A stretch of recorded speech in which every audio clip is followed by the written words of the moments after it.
You might be running a powerful MacBook setup, but it's still bottlenecked.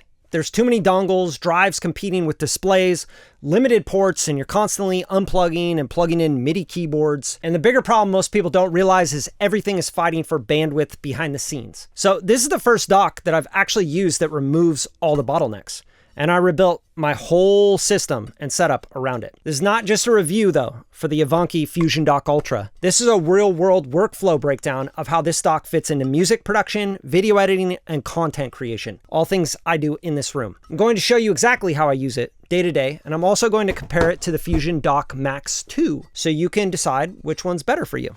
Now, even with a powerful MacBook, your system is only as strong as your weakest connection. Most docks are built on a single chip architecture, which means your displays, your hard drives, your audio interfaces, your network, and storage, they're all sharing the same bandwidth. So under real workload, things slow down, they heat up, they disconnect, or they compete with each other and they just get sluggish. This is especially noticeable when you're running large sessions in Logic or Pro Tools, you're using multiple displays, you're streaming data from external drives or an NAS. This is where things start to break down. This dock is actually built differently. Instead of one chip handling everything, it uses a dual chip architecture. That means your data is split across multiple lanes. So displays are not competing with storage. Storage is not competing with networking. Everything has its own path. So instead of just adding more ports, it removes the bottleneck completely. Oh, and for all you recording in the same room as all your gear, drives, and docks, don't worry, I'm going to test the SPL with this guy later in this video as well.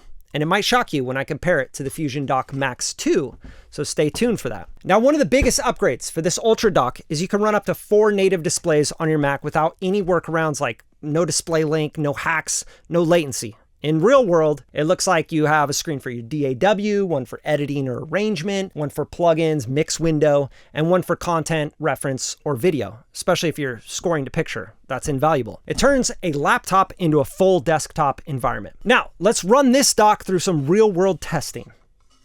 Shall we? Now, this first test is one that most docks fail at. I have my camera going to a 4K stream card, and it's going directly into the dock right now, what you're seeing right now on this camera. Now, the other thing is the audio interfaces. And this is something that is pretty typical in audio engineering, production, and I'm sure you guys have ran into before if you have any sort of interfaces, audio interfaces. You usually have to take the audio interfaces directly into the computer. So what I want to test right now is, are we showing up with all of our interfaces and peripherals for the audio? So let's check that out. This is my UAD setup, and I have all my devices right here. And as you can see under the control panel, we have the satellite Thunderbolt quad. That's going directly into the iVANKY Ultra dock. The X6, which is also going into the Ultra dock, and the X4. And everything that you're hearing right here is being recorded through those interfaces going directly into the dock. So far, so good, right? But I'm not going to speak too soon because I don't know if this will disconnect or not in this next test, which is going to be me opening up Logic Pro, getting a heavy session going, and just kind of messing around with MIDI and everything else and playing with a bunch of plugins loaded up on my UAD cores, right? Because we have a Thunderbolt satellite, a Hexa core, and a quad core interface. So let's do that now and let's see what happens. I also want to note, while Logic Pro loads up, I have another 4 SSDs, as you can see, my project drive, my Radium Samples 2, and my content drive, all loaded up here. And these are all going directly into the dock. And then I also have a backup drive, which I am not seeing connect here. So I do want to make sure that that's connecting. And if it's not, I might need to restart it. Okay, let's load up a Logic Pro session that's going to be heavy. So let's go to the latest song that I've worked on. All right, now we have Logic Pro all loaded up. Now, again, this is something that most docks struggle with, and I've never got a dock to actually work with my audio interfaces. So this is working so far. I have Logic Pro all launched up. I have 104 tracks in this session. And if we go back to the UAD control panel, you can see on the control panel for the UAD plugins that all of the DSPs are getting loaded up. We almost have 100% on all 4 DSPs on this satellite. We have the X6, which is starting to fill up as well, and the X4 starting to fill up. So this is a pretty heavy session. Not only that, I'm running a bunch of plugins as well. So you can see there's 2 channel strips here with the microphones and what you're hearing right now coming from my mic. This is all going directly through the FusionDock Ultra. So it's holding up great. Let's play the music and go into Logic, and then we'll mess around with the MIDI keyboard, try to get this thing to poop out on us because it's not doing it yet. So knock on wood. All right, let's hear it. You were walking like you couldn't lose, like the truth would never turn on you. Every move, every breath beside, never thought you'd pay the price. I stayed quiet, let it unfold, watch the light turn. Working perfectly. So no ejections. I'm trying to listen and see if it's starting to get loud or anything. And it is quiet. Like, it's pretty silent, to be honest with you. I always worry about that with docks because I record in here, I produce, I mix and master, I make content. You know, I'm doing all of these things in this space. And so I need a space and dock that can be really quiet. And so far, I'm not hearing it at all. I hear my drives more than I hear the dock, 100%. So this is all working. Let's just go to a MIDI keyboard, you know, patch or something. And let's start to play in the MIDI. I'm going to go to low latency mode here in Logic, and I'm going to just play this on the keyboard and see if we run into any problems. All right, I have my MIDI keyboard now plugged in, and it's going directly into the front of the dock.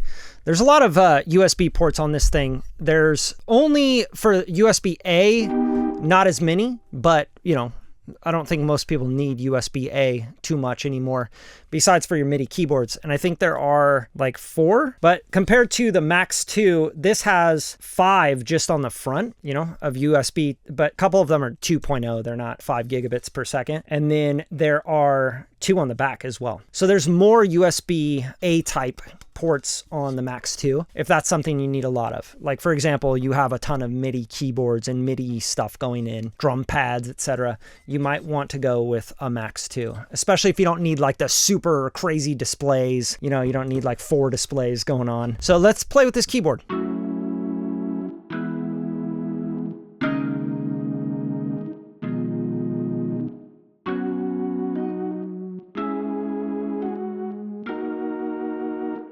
Yeah, doing great. Not really much latency at all, honestly. And we're at 1,000 samples in Logic Pro. So what I'd like to see is, can we break this by going down in samples? So in our buffer size, we're going to go to 512 and see what happens here. I'm going to go to the most busy part of the song as well and see if we can break this dock. So far it's very rock solid. Nothing happening with the audio, and it's not disconnecting any of my drives, my dongles, my audio interface, my stream card that I'm streaming from. So I even have this, and I've really liked this one as well. I've used this for years. It's the FusionDock Pro 3. And this is a great dock as well. If you guys want something that's a little bit more stripped down, you don't need all this crazy stuff, definitely consider this. I've used this for maybe 2.5 years or something. And I have a studio downstairs that I rock this on. So the iVANKY stuff is very, very solid. It's very, I mean, it works. We are still jamming on the audio, and that is really important to me as a music producer, composer, and mixing and mastering engineer. The next test I want to do is drive speeds. For the next test, I'm going to take my SSDs that are connected to Thunderbolt to the iVANKY Ultra at first, and then we're going to connect them directly to the computer's Thunderbolt ports to see what kind of speed we get on write and read. So right now, I'm going to use Blackmagic disk speed test.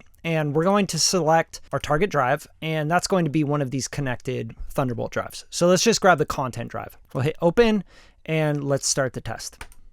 Now, right now, we are connected directly to the iVANKY Ultra dock, and it is 715, 772, 717, 773. These aren't super fast SSDs anyway, but this is what we're looking at right now with the iVANKY FusionDock Ultra. So let's now test connected directly to the computer.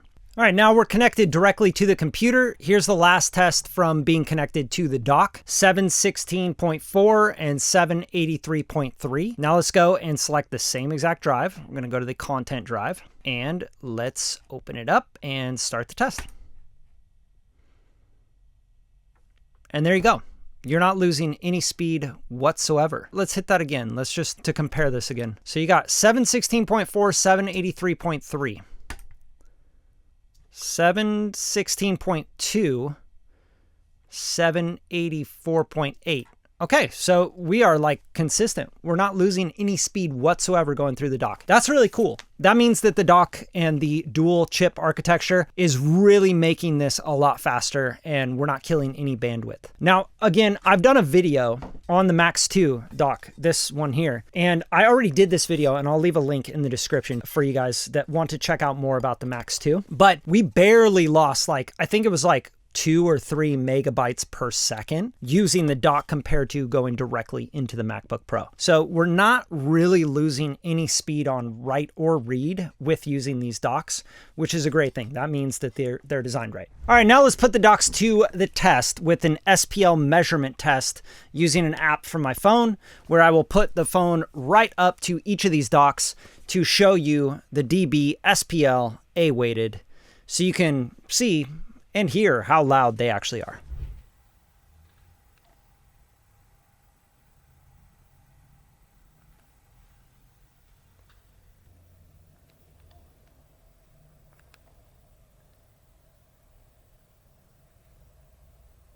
As you saw, there's not much of a difference at all between these two docks. Even though there's a dual chip architecture on the Ultra dock, it is no louder than the Max 2.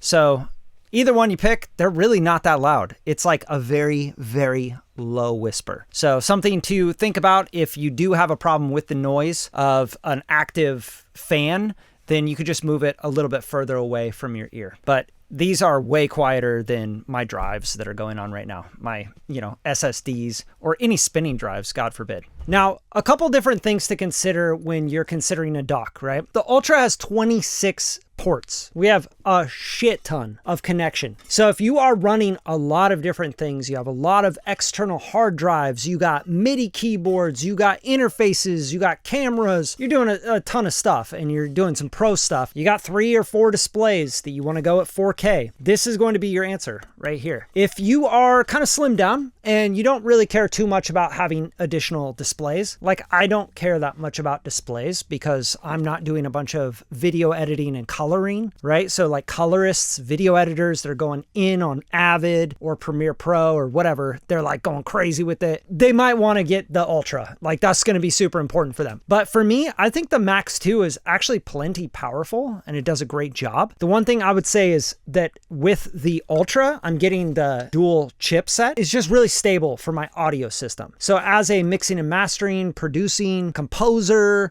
all these things I do with audio, I can leave everything connected with the Ultra, and I'm not having any issues at all with the audio, which is really, really important to my workflow. Obviously, I make this content for you guys, but for the most part, I'm doing music. I'm doing sync licensing music. I'm mixing and mastering for clients. I'm composing, producing, etc. And this is rock solid, and it's super hefty, and it's quiet. It's quiet enough. Like 40 dB SPL A-weighted is very, very quiet. It's like smallest, tiniest little whisper. And if you're worried about the noise of any of these things, just kind of keep them a little bit further away from your ear. That's all you got to do. But like I said, my hard drives are way louder than this thing is. So those are some considerations for both of these different docks. And if you guys want to check them out, I'll leave some links in the description for you. And if you have any questions at all, or you just got a lot out of this video, maybe it helped you with your purchasing decision and building your studio or your setup, drop some love in the comments. That's all I ask. Maybe share the show, right? All right, I'll see you guys next time. Thanks for tuning in. Peace.